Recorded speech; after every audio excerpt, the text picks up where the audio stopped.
তো ভিউয়ার্স, বিভিন্ন শহরের উপনাম। রাজপ্রাসাদের শহর বলা হয় ভারতের কলকাতাকে, নীরব শহর বলা হয় ইতালির রোমকে, সাত পাহাড়ের শহর বলা হয় ইতালির রোমকে, চির শান্তির শহর বলা হয় ইতালির রোমকে, পোপের শহর বলা হয়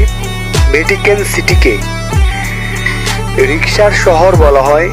বাংলাদেশের ঢাকাকে, মসজিদের শহর বলা হয় বাংলাদেশের ঢাকাকে, উদ্যানের শহর বলা হয় যুক্তরাষ্ট্রের শিকাগোকে, বাতাসের শহর যুক্তরাষ্ট্রের শিকাগো, বাজারের শহর বলা হয় মিশরের কায়রোকে, সোনালী তরণের শহর বলা হয় যুক্তরাষ্ট্রের সান ফ্রান্সিসকো, নিষিদ্ধ শহর বলা হয় তিব্বতের লাসাকে, the city of flowering trees